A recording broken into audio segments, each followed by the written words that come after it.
Welcome to BRK news. విచిత్రమైన సంఘటన. So నిజమా కాదా అనే డైలమాలో చాలామంది ఉన్నారు. నిజమంటున్నారు కొందరు, కాదంటున్నారు కొందరు. సో జరిగే పని అసలే కాదంటున్నారు. సో మొత్తానికి ఏంటంటే ఇది ఓల్డ్ సిటీ చుట్టూ జరుగుతున్నా కదా, తిరుగుతున్నా కదా, అందరూ గుండు కొట్టించుకొని రండి, మేము విచిత్రమైన ఆయిల్ ఒకటి అప్లై చేస్తాము, సో జుట్టు వస్తుంది అని చెప్తున్నారు. బట్టతలకి చెక్ పెట్టవచ్చు అని చెప్తున్నారు. వాస్తవం ఎంత?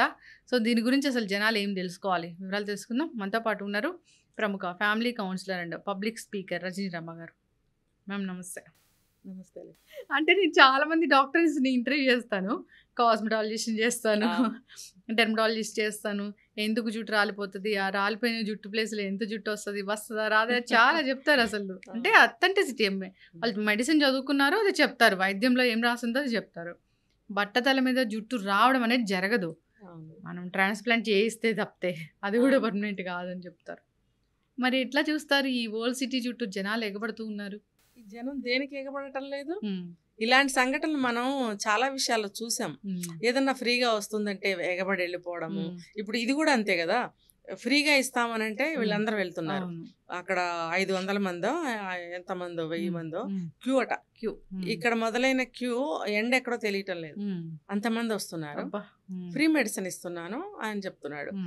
15 రోజులకు ఒకసారి ఇస్తాము, 2 times ఇస్తాము, తర్వాత హెయిర్ ఉండకూడదు, గుండు కొట్టించుకుని రావాలి, గుండు మీద మేము మందు రాస్తాము, తర్వాత అది కళ్ళల్లోకి వెళ్ళకూడదు, ప్రికాషన్ తీసుకోవాలి. ఓకే, అది బాగుంది. మరి తల మీద రాస్తాము, ఒక 15 రోజుల తర్వాత మళ్ళీ రావాలి అని చెప్తున్నారు. అంటే అలా ఎన్నిసార్లు తీసుకోవాలి? 2 సార్లు 3 సార్లు మనకు అదేం చెప్పలేదు. అయితే ఈ జనం ఏంటంటే ఇప్పుడు తినే ఆహారాన్ని బట్టి, బాడీ తీరుని బట్టి, జెనెటికల్ దాన్ని బట్టి కూడా ఉంటుంది కదా. ఇది ఎవరు అర్థం చేసుకోకుండా వచ్చేస్తుంది అని వెళ్ళిపోవడం అనేది చాలా రాంగ్. ఇప్పుడు నాకు తెలిసిన ఒక అబ్బాయి ఉన్నాడు, చిన్న అబ్బాయి, నాకు తెలిసి ఒక 11 సంవత్సరాల వయసు అప్పటి నుంచి నాకు తెలుసు. అబ్బాయి ఎప్పుడు వారానికి ఒకసారి వాళ్ళ నాన్న గుండు కొట్టిస్తుంటాడు. ఎందుకు నా గుండు చేయించుకుంటున్నావు నువ్వు ప్రతిసారి అంటే, తెలీదు అంటే మా నాన్న చేయిస్తారు అని అంటే, ఓకే ఎందుకు చేయిస్తున్నారోలే, పిల్లలకి అల్లరి చేయకుండా ఉండటం కోసం గుండు. కొంతమంది జుట్టు ఉంటే కూడా రకరకాల క్రాఫ్లు పెట్టుకొని, హెయిర్ స్టైల్స్ పెట్టుకొని స్టైల్ చేస్తూ ఉంటారు చదవకుండా కదా. ఏమో వాళ్ళ ఫాదర్ ఆ రకంగా గుండు చేయిస్తుంటారేమో కావాలని నేను అనుకున్నా. కానీ రీసెంట్గా కనిపించాడు నాకు. ఆ అబ్బాయి దగ్గర 15 సంవత్సరాల నుంచి తెలుసు. చూస్తే కంప్లీట్ నున్నగా గుండు. ఏంటి మళ్ళీ గుండు ఇంకా చేయించుకుంటున్నావు అంటే, గుండు చేయించుకోవడానికి జుట్టు ఎక్కడ ఉందా ఆంటీ, నాకు ఇది ఒరిజినల్ గుండె ఆంటీ. మరి ఎందుకు నైనా గుండు ఇలా చేయించుకుంటూ వచ్చావు కదా, మరి ఏమైనట్టు అంటే, చేయించి అసలు జుట్టు రాకుండా అయిపోయింది అంటే. ఇప్పుడు ఏం చేసినా అబ్బాయికి జుట్టు రావడం లేదు, పెళ్ళి కూడా కాలేదు, ఇప్పటికొచ్చి పెళ్ళి కూడా కాలేదు. మరి ఎట్లా అంటే, ఏమో అంటే నాకు పెళ్ళి అవ్వదేమో అని కూడా అన్నాడు. పాపం బాధేసింది. ఏంటంటే నాకు అర్థమైంది దాన్ని బట్టి, వాళ్ళ జీన్స్లో ఏదో ఆ బట్టతల వ్యవహారం ఉండుంటుంది. ఇలా ఎవరో చెప్పారు, ఇట్లా ఫ్రీక్వెంట్గా గుండు చేయిస్తే జుట్టు బాగా వస్తుంది. అయితే 1 సారి 2 సార్లు చిన్నప్పుడు. ఇలా 30 ఏళ్ళు వచ్చే వరకు కూడా గుండు చేస్తూ ఉంటారా? దానివల్ల ఏమైందంటే ఉన్నది కూడా పోయింది అబ్బాయి. ఇప్పుడు ఏ మందు వాడినా ఏది వాడినా కూడా అబ్బాయికి జుట్టు రావటం లేదు. కాబట్టి ఇప్పుడు ఇలా బట్టతల అవ్వడం అనేది దేని మీద ఆధారపడలేదు, జెనెటికల్ అయి ఉంటుంది. మనం తినే ఆహారము, బాడీ తీరు. ఎన్ని వీడియోస్ మ్యామ్, ఎంతో ఇన్ఫర్మేషన్ మ్యామ్ అసలు దీని గురించి. అంతే. హెయిర్ ట్రాన్స్ప్లాంటేషన్ చేయించుకుంటే అదేమో మనకు తెలియదు, కానీ ఇలా మందులు రాయడము, ఇలా చేయడము, టాబ్లెట్స్ తీసుకోవడము, ఇంకోటి దానివల్ల జుట్టు మొలిచే ప్రసక్తే ఉండదు. అలా ఉంటే పాపం ఇంతమంది బట్టతలతో ఎందుకు బాధపడుతున్నారు? అసలు ఇన్నేళ్ళు నాకు తెలిసి మన పూర్వీకులు కూడా బట్టతలు ఉన్న వాళ్ళు ఉన్నారు కదా.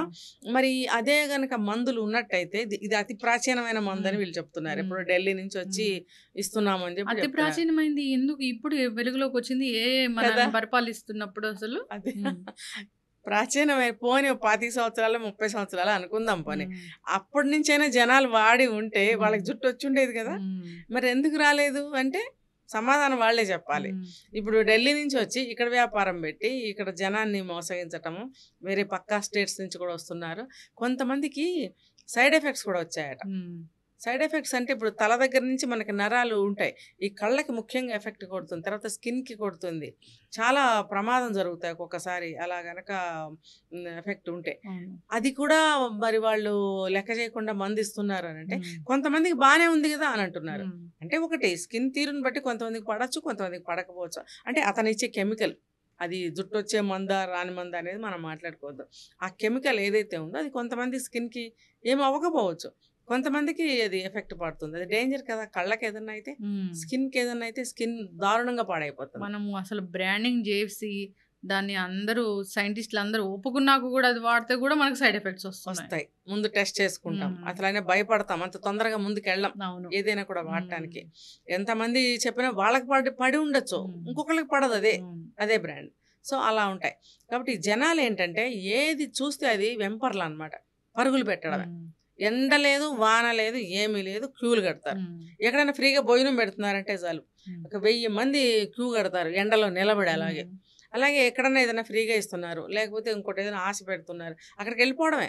అది ఏంటి, దాని పూర్వాపరాలు ఏంటి, ఎందుకు ఇస్తున్నారు, అసలు ఆ వ్యక్తి ఎవరు, ఎక్కడి నుంచి వచ్చాడు, అసలు అందులో ఏమన్నా మనకి లాభ నష్టాలు ఉన్నాయా, నష్టం ఏంటి, లాభం ఏంటి, ఎన్ని ఆలోచించుకోవడానికి కూడా వాళ్ళకి ఉండదు. ఫ్రీగా ఇస్తున్నారుగా, పద వెళ్దాం, అంతగా బాగోపోతే మానేసేద్దాం, ఫ్రీయే కదా, మన డబ్బులు ఏమి అవ్వవు కదా.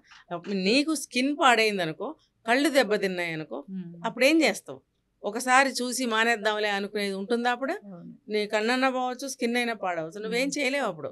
అందుకని నేను చెప్పేది ఏంటంటే జనానికి, ఇలాంటి వాటికి మీరు వ్యామోహం పడి వెంపర్లాడి పరిగెట్టకండి. ఎలా ఉంటుందంటే డబ్బు పోతుంది, శని పడుతుంది అన్నట్టు అవుతుంది. శని పట్టడం అంటే ఇంకా అనారోగ్య సమస్యలు రావడమే కదా, మళ్ళీ దానికోసం ఇంకో చోట అది కానీ తల్లోకి వెళ్ళిపోతే మ్యామ్ రకరకాల ఇష్యూస్ వస్తాయి. మీరు అన్నట్లుగా తల్లో పుండ్లు అవ్వడము, బ్రెయిన్ కి ఎఫెక్ట్ అవుతుంది, చాలా అవ్వచ్చు, కళ్ళకి అవ్వచ్చు, అవుతుంది, స్కిన్ కి అవ్వచ్చు, మరి చెప్పలేం రకరకాలుగా. వీళ్ళు తెలుసుకోవాలి మనకెందుకులే. ఇప్పుడు చూడండి, పాత రోజుల్లో శాస్త్రాలు ఏం చెప్తున్నాయి, పాత రోజులు కూడా కాదు, 35 సంవత్సరాలు వస్తే నడి వయసు వచ్చేసినట్టే అని చెప్తున్నారు. దాన్ని మనము యాక్సెప్ట్ చేయాలి. ఇప్పుడు 35 సంవత్సరాలకి బట్టతల వచ్చింది అనుకోండి, అవ్వట్లేదు, బట్టతల వచ్చింది అనుకోండి, యాక్సెప్ట్ చేయాలి. మన వయసు దాటిపోయాం, పెద్ద వయసుకి వస్తున్నాము కాబట్టి జుట్టు రాలిపోతుంది, మనకు పెద్దరకం వస్తుంది. చెప్తారు కళ్ళజోడు వస్తే కొంచెం పెద్దరకం వచ్చిన, పెద్ద వయసు వచ్చినట్టు, జుట్టు మెరిస్తే ఇంకొంచెం పెద్దవాళ్ళమేనని చెప్తూ ఉంటారు. ఇవన్నీ కూడా తర్వాత పాతకాలంలో 40 సంవత్సరాలు వస్తే, 45 సంవత్సరాలు వస్తే ఇంక వృద్ధాప్యం వచ్చింది అనేవారట. మరి ఇప్పుడు మీరు అన్నట్టు పెళ్లిళ్ళు కూడా కావట్లేదు. అంటే నేననేది ఏంటంటే ఆ వయసుని యాక్సెప్ట్ చేసుకుంటూ వెళ్ళండి. జెనెటికల్ గా కూడా మీకు బట్టతలలు ఉంటాయి. ఇప్పుడు 35 ఏళ్ళకి 40 ఏళ్ళకి పెళ్ళి అవుతే పిల్లలు ఎప్పుడు పుడతారు, పిల్లలకి వీళ్ళకి ఉన్న ఏజ్ గ్యాప్ ఎంత, అంటే వాళ్ళ గ్రోత్ ని వీళ్ళు చూడాలి కదా మ్యామ్. 25 సంవత్సరాలు అని అంటేనే మనకి పిల్లలు పుట్టే వయసు కొంచెం పెద్దది పెరుగుతూ ఉందని చెప్పడానికి సింబల్ అది. 20 to 25 సంవత్సరాల మధ్యన మంచిగా ఉంటుంది బాడీ సిస్టమ్ అంతా కూడా, రీప్రొడక్టివ్ సిస్టమ్ కూడా బాగుంటుంది. ఆ టైంలో పెళ్ళిళ్ళు పిల్లలు అనే ఎందుకు పెట్టారు, ఏ వయసుకి ఆ వయసు ఆ ముచ్చటాన్ని పెట్టారు. అది లేదు, నాకు నచ్చినప్పుడు చేసుకుంటానో, లేకపోతే అమ్మాయిలు సరిగ్గా లేరనో, అబ్బాయిలు సరిగ్గా లేరనో పెళ్లిళ్ళు వాయిదా వేసుకోవడం. జాబ్ పెరగలేదు. ఈ పేరెంట్స్ కూడా ఏమంటున్నారు, పెళ్లిళ్ళు చేసుకుని సుఖపడాలి, కష్టాలే కదా, బాధలే కదా, గొడవలే కదా, ఊరికే సాధింపులే కదా, సుఖపడనే అనుకుంటున్నారు వాళ్ళు కూడా. సుఖపడ్డం అంటే ఎక్కడ ఉంటది అసలు, అంటే ఆ టెన్షన్ ఫ్రీ లైఫ్ తో ఉండని, ఎంజాయ్ చేయని అని అంటున్నారు.